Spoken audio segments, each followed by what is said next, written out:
Crawford Canelo Alvarez, the next fight on Cinco de Mayo. Let's talk about why. What's good, everybody? It's your boy, Cardinal Red Sports. Let's talk about it. Alright, y'all. So, there are some reports coming out that Terence Dump Bud Crawford will be facing off with Saul Canelo Alvarez this Cinco de Mayo.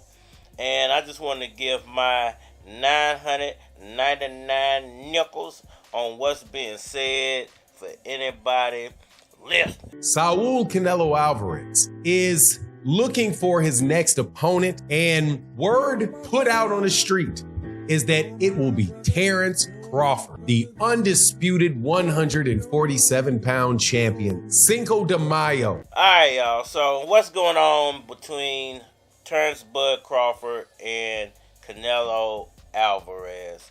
Well, basically, reports are coming out that Crawford will be the next opponent for Canelo Alvarez on his National Day of Boxing, Cinco de Mayo, which is the first Saturday of May every year. And I just want to give my take on what's really going on. You know, is this actually possible, and will it be Terence Crawford's next fight? And the short answer to that question is absolutely not. Damn. You know, we've already heard from Terence Crawford in regards to his next fight, and he himself said that his next opponent is going to be Errol Spence Jr. But it was boring. It's contractually obligated. There's no way of getting out of it. So it's virtually impossible for him to be taking on Canelo Alvarez in May, when he most likely, by all reports, will be fighting Errol Spence Jr. either in January, February, or March of 2024. And most likely it'll be around the February-March time frame, maybe a little bit after. So it would be impossible for him to go in there and fight Errol Spence, even if he beat him in the first round and then turn around and fight Canelo Alvarez in May. It's just impossible. But I think it makes for good headlines. It gets everybody a bunch of clicks, makes everybody feel good about their about their boxing talk or whatever. The thing you are seeing, it is real. But the reason this is coming up, I think, is because everybody is kind of running out of opponents when it comes to boxing, and big time opponents. You know, this is the problem with the sport of boxing is, you know, guys are only hot for a few years. You know, you have the whole Floyd Mayweather effect. When a guy takes a loss, then you're no longer relevant. Fans don't want to invest in you. Promoters don't want to push you. So you got a small opportunity in a small window and a small amount of names that you can pick from to actually make your fights with. And, you know, the real problem, I think, for Terence Crawford is there are no names left at 147 pounds that make him money besides this guy right here. Can you feel the tension in the air right now? I know I can. I can feel it all the way down in my plums. And he doesn't really make Terence Crawford any money. He only gives him a fight that fans want to see. And a lot of times fights that fans want to see don't make money. They're just great fights on paper. And I think the same problem is happening with Canelo Alvarez. Although there is a big name out there for him to face off with, David Benavidez. What if Canelo Alvarez takes a loss to David Benavidez? Then what? You know, there is no Terence Crawford fight for him because fans are going to quickly start to lose interest in Canelo Alvarez. And then Terence Crawford will have to say, like he did with Jermall Charlo, took a loss, hey, I guess I'll be fighting David Benavidez next. You know where that come from? Watching that damn TV. Which definitely is not going to happen at all. He don't want no parts of Boots. He don't want no parts of David Benavidez. Why he wants to go after Canelo, I think it's because Canelo took that loss to Floyd Mayweather. And I think it's been built up in Terence Crawford's head that he is the next Floyd Mayweather. Abso-fucking-lutely. Leonard a bitch ass nigga too. It's been built up by his fans. It's being built up by his coaches. It's being built up by a lot of the boxing media that somehow Terence Crawford is the equivalent to Floyd Mayweather of his day, which is the complete opposite of reality. In reality, if anybody is closer to Floyd Mayweather, it would be a guy like Boots Ennis, and his style. Even though their styles are nothing alike, Boots Ennis is a problem, and people recognize the problem that Boots Ennis is, and he's being avoided. I think it's a little different because Floyd Mayweather was actually avoiding fights until he got everything in his favor.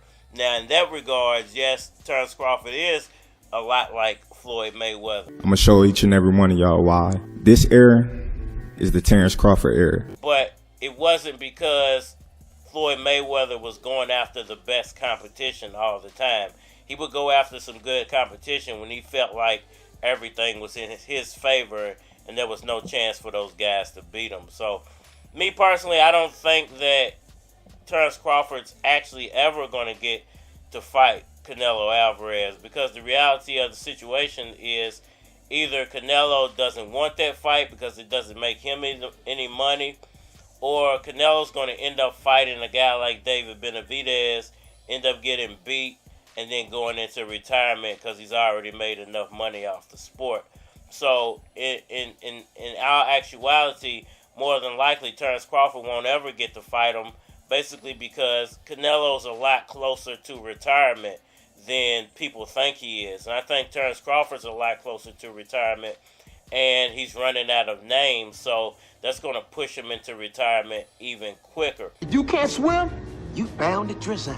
What happens if Terence Crawford beats Errol Spence and then Canelo Alvarez ends up fighting David Benavidez and ends up beating David Benavidez? Does Terence Crawford end up fighting Canelo next?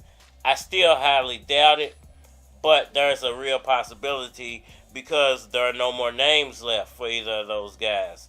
There will be no more big-time names left at 168 for Canelo. There'll be no more huge names that Terence Crawford's willing to face off with at 154, besides a guy like Boots, which ain't going to happen ever.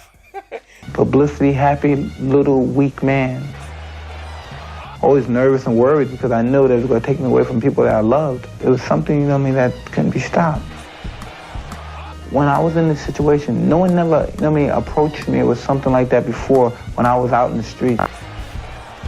Now this is only a ploy for somebody to attack Don or do something like that. I'm very happy with my finance. Just because someone else may not know anything about my finance or might come up with a sheet and say, well, he has nothing. And then next week they'll come up with a sheet, what happened to this money? They don't show no account of what happened to this $45 million or this $20 million, and now all of a sudden I'm hiding money. Y'all let me know what y'all think about all that down in the comment section below. That like button for me. Share. Subscribe. Holler at me on all social media platforms, Facebook, Instagram, YouTube, Twitter. But you're more than likely to get a response on the tubes, so holler at me over there. If you want to collab or feature a product on your channel, on my channel, feel free to hit my Gmail, because it is a flock of cards at gmail.com. We are First and foremost, I roll like 4 pros. Out of this world, I'm looking for more blows. Just another black man trying to get strong. Light on the floor, cause it's kinda tight. If you didn't know, tits, cigarette in a row. Young baby go, the flow been in the stove. Whoa, hating on me, you better off trying to walk a straight line, pushing toe. Go, get that dough. It's the objective, I'm so selective in who I approach when it's time to stroke. Only the finest, I feel like the fly is high as your highness. Don't try this nigga to ever be, now let it breathe.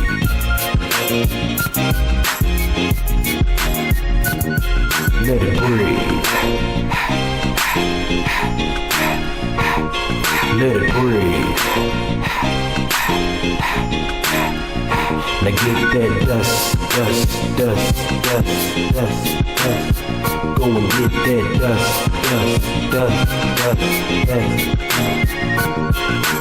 Verse number 2, I bring the number 2. You don't get it even though it's right in front of you. They say my whole city full of haters, and I ain't got nothing but love. I used to hit J's on Rangeland Road, selling my shit and my shit sold. I went from Shining Park to Westport Road, selling my shit and my shit sold. That right there taught a valuable lesson. No time for games, no time for stressing. If the city unite, we'll be on the map. I used to stay in the trap, part-time rap. Some niggas struggle, some niggas bubble. I juggle multiple hustles, put together the puzzle. And I don't trust you. Look, I let it breathe. I let it breathe. I go and get that dust. Go and get that dust. They like my style, and I can't blame them. They like my style, and I can't blame them. They like my style, and I can't blame them. They like my style.